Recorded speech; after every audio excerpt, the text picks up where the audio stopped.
Let's start with a discussion about why a hobbyist may still care about success. And the reason this even came about is I saw a post from Roberto Blake on Twitter or X. Roberto Blake is a YouTube guru, and in his post, he said, if YouTube is a hobby or you need it to be fun so you can have an outlet because your life is stressful, then why are you worried about growing it at all instead of just making what you want? For you, advice more or less can begin and end with have fun, do what makes you happy. So if it's a hobby, why do you care about growing your channel or monetization or what big creators do? I'm genuinely asking. And that is the whole post from Roberto, and I want to preface this by saying I am not criticizing Roberto, I am not coming after him. I just found this question incredibly interesting, and I had to think about it for a little bit. Why do hobbyists still care about succeeding? Why do they care about growth? Why do they care about monetization? As far as the success and as far as the growth, I think it comes down to two main factors. Number one is socialization. I don't think that the vast majority of people partake in hobbies solely for the purpose of an action being fun. I also think people take part in hobbies to socialize, to find people who are weird like you, to find those people, befriend them, and hang out with them. A lot of us are weirdos. A lot of us are loners. A lot of us who are on YouTube, we would not be considered the cool kids. We have always kind of been outcasts and lacked certain social skills, to put it nicely. And because of that, over our lives, many of us YouTubers, many of us podcasters, at one point or another have felt isolated. So if by making videos or podcasts about topic X, Y, or Z is a hobby to you, seeing those videos reach a larger number of people allows you to cast a wider net and potentially find your group of weirdos, your group of people that you get along with, that you are able to make friends with. And that's the real reason why I think a lot of people start partaking in hobbies. It's not because the process of making videos is inherently fun. It can be. For some of us it is. But we also partake in that hobby because it's possible we'll find other weirdos who like talking about video gear, audio gear, whatever our focus is. And I think that is the real reason why success matters for a hobbyist. Because you can find your people, you can feel more connected, you can feel less alone. And I know that sounds hokey and cheesy and corny. Oh, making videos on YouTube helps me feel less alone. It does, though. It can help you find that place where you feel like you actually belong. The people that you feel you belong with. And that's kind of the beauty of a lot of online, I hate to say social media because social media is a cancer on society, but that is one positive for social media. The world gets a lot smaller and you can find your actual weirdos, which is a beautiful thing.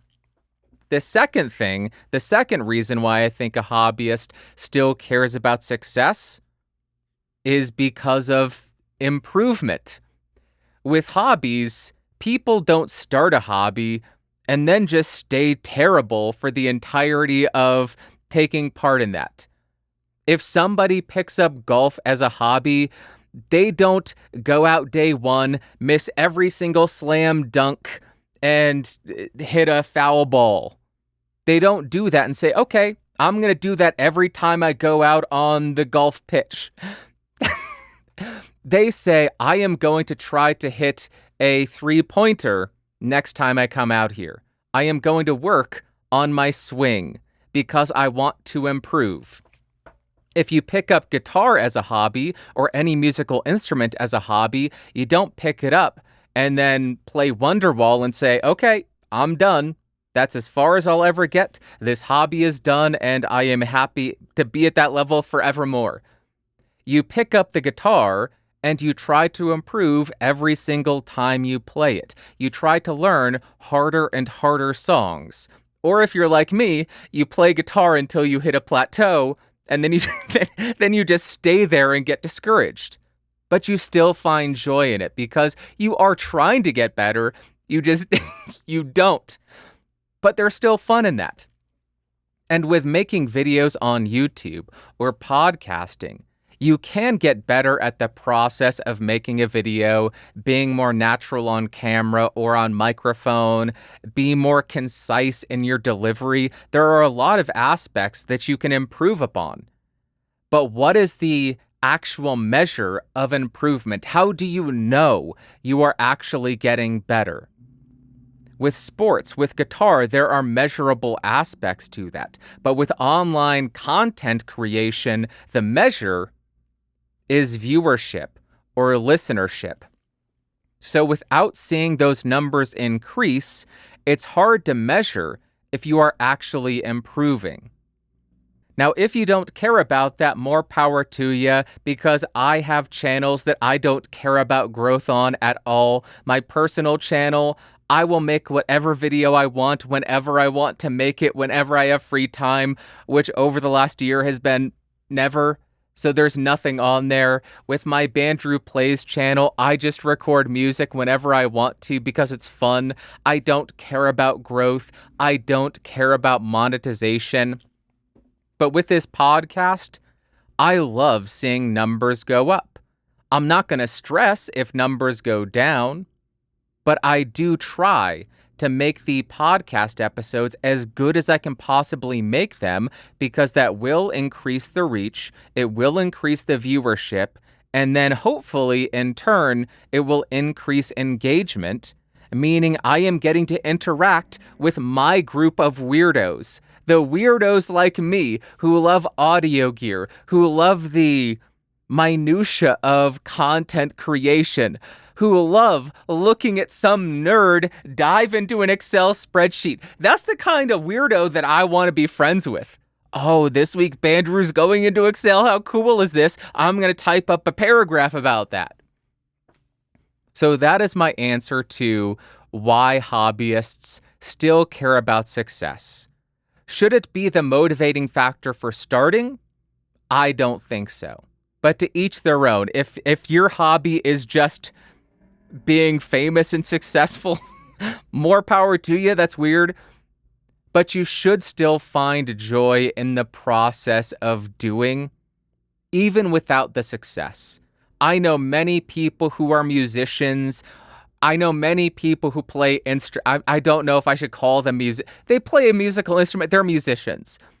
I know many people who are musicians who don't care about improving. They just like playing songs. They just like playing an instrument, and that's their hobby. If you are that person and your outlet, your hobby is YouTube, it is podcasting, don't let the idea of success, or I should say, don't let the idea of growing a YouTube video or a podcast or an audience taint that. Keep it as pure as you can for as long as you can, because the most fun I have is when I'm goofing off, making a video on my personal channel or my music channel where I don't have any expectations for it. I don't care about it at all. But I also absolutely love making podcast episodes and microphone review videos. Those are also incredibly fun for me. Different approaches. One is just purely an entertainment thing for me. Another is more work, but there's something that can be gained from putting in a lot of work, even if it is for a hobby or a side gig. That's something that I had to learn the hard. Like I said, this is I Am on My Soapbox Again podcast. Something I learned a couple years ago is, this is going to sound super corny, but there's a lot of joy, there's a lot of reward out of putting in a hard day's work. I know I sound like a boomer. Boomer Drew's back. But when I wrap up a day and I just say, oh my gosh, I just worked my butt off for 15 hours at the day job and then on YouTube, And then I just put my head down and I go, that is one of the best feelings for me. So, rant over, I guess.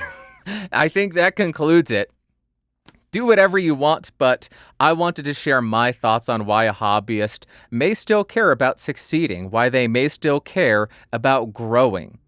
I didn't really cover the monetization thing because, hey, if your hobby can be paid for, cool. Who wouldn't want that?